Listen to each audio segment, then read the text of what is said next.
결과를 상상해 봐야 된다. 중립성이 키예요. 비교적 길게 논의를 할 수 없는 상황일 때 빠르게 결정할 수 있는 퍼실테이션 기술이 있을까요? 독재를 하면 됩니다. 자, 이런 게 있어요. 어떤 회사에서 신제품을 개발하려고 해. 예를 들어 과자 회사가 있다고 쳐요. 사장님이 일본에 갔더니 뭐 이렇게 우리나라에 없는 과자가 있어요. 가지고 와가지고 이것 좀 만들어 봐. 뭐 이렇게 하면 매우 빠른 결정이잖아요. 그것도 방법입니다. 근데 그게 잘 작동할지 아닐지는 너무 맥락에 따라 다르기 때문에 한 가지로 말하기가 되게 어려워요. 어떤 경우에는 신제품 개발을 하는데 여러 사람들이 모여서 뭐 이것저것 궁리하면서 거의 일주일 내내 산속에 들어가서 그렇게 해서 개발을 할 수도 있겠죠. 그건 매우 맥락과 상황에 따라서 다르기 때문에 일률적으로 말하기는 되게 어렵습니다. 그래서 다만 기준이 뭐냐? 결과를 보라는 거예요. 결과를 상상해 봐야 된다. 그래서 독재적으로 결정을 신속하게 내렸어요. 전쟁이 나가지고 막 적군이 밀려오고 있어요. 그러면 거기 지휘관이 아주 신속하게 독재적 결정을 내려야 되겠죠. 후퇴하든지 아니면 돌격하든지 아니면 뭐 엎드려 하든지 아니면 뛰어내려 하든지 그때는 아주 신속한 결정이 필요하겠죠. 그리고 결과는 사실 아무도 모를 상황이다. 그러면 그건 그렇게 하고 지휘관이 책임을 지고 그렇게 하면 되겠죠. 그런데 저기 헤드쿼터에서 본부에서 지금 전쟁 전략을 수립하고 있어요. 근데 거기 장군 한 사람이 뭐 자기 마음대로 막 결정하면 그럼 과연 성공할 것인가? 그렇지 않잖아요. 참모들이 모여서 군비는 어떻고 저쪽에 어떤 사기는 어떻고 우리 팀의 사기는 어떻고 뭐 이런 여러 가지 상황 앞으로 날씨는 계절은 어떻게 바뀔 거고 이런 걸 다 고려를 해서 작전 계획을 수립해야 될 거잖아요. 근데 그때 시간이 없다는 핑계로 너무 성급하게 결정을 하는 것이 과연 전쟁에 이길 결과를 가져올 거냐? 그건 아닐 수 있잖아요.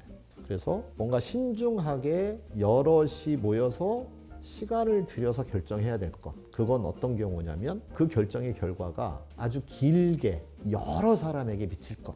그런 거는 어쨌든 시간을 좀 들여서 해야 된다. 그런 거죠. 내가 평생 살 집을 장만한다. 그건 내가 여러 연구조사를 하고 해서 내 설계를 해서 해야 되겠죠. 여러 사람 의견을 듣고. 그런데 한 달 살 집을 구한다. 그건 좀 비교적 간단하게 결정할 거잖아요.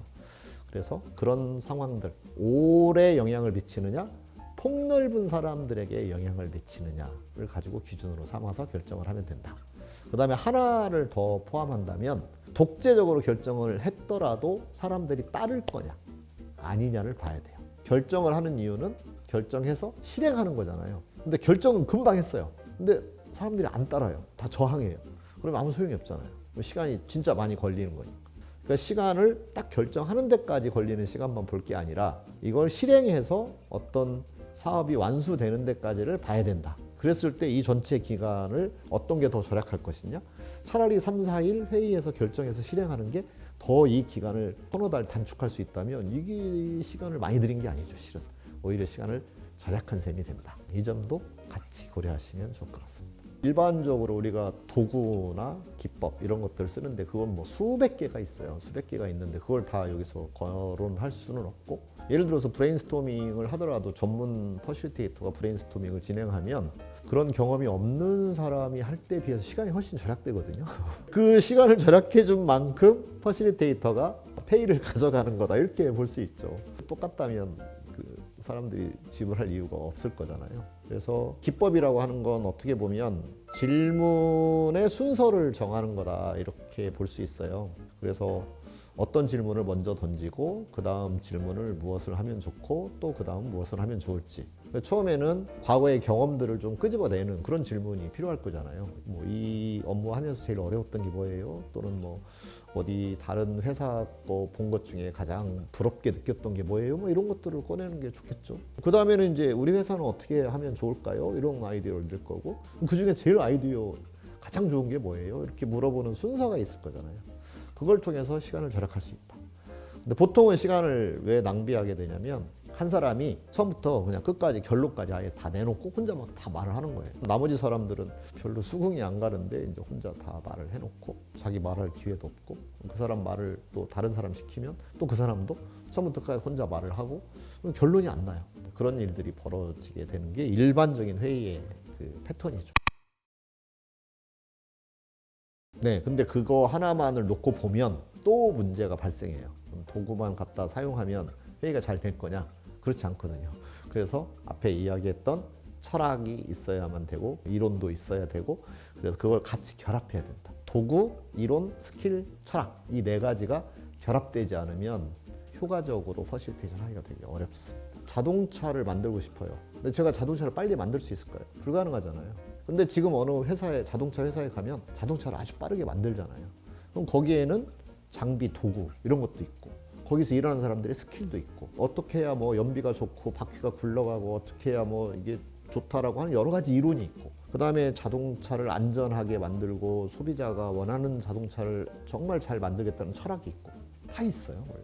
그래서 이것이 다 결합되지 않으면 결코 좋은 결과를 만들어내기 어렵다. 다른 사람과 똑같은 결과를 낸다고 하면 전문가는 허송세월한 거예요. 10년, 20년 열심히 실력을 쌓고 공부를 하고 실습을 하고 그랬는데 그냥 누군가가 하루아침에 이야기를 듣고 그 사람하고 똑같은 수준과 빠르기로 결과를 낸다. 그렇다면 전문가는 너무 억울할 거잖아요. 중립성이 키예요. 제3자가 중립적일 가능성이 좀 더 높긴 한데 아무리 제3자라도 그걸 잘 지켜내거나 그 다음에 그걸 하는 사람들의 역시 마찬가지로 철학, 이론, 스킬, 도구 사용을 할 줄 모르는 사람이면 아무 소용이 없습니다. 제3자라는 이유 때문에 잘 되는 경우는 없다. 내부에서도 그 철학, 이론, 스킬, 도구를 잘 활용할 수 있는 사람이 얼마든지 잘할 수 있다. 그 러닝 커브를 생각해 보시면 좋을 것 같습니다. 사람들이 전문가로 성장하기 어려운 이유가 뭐냐면 몇 년 동안을 해도 별로 차이가 안 느껴지기 때문이에요. 아마 영어 공부를 해보신 분들 다 경험을 하셨을 거예요.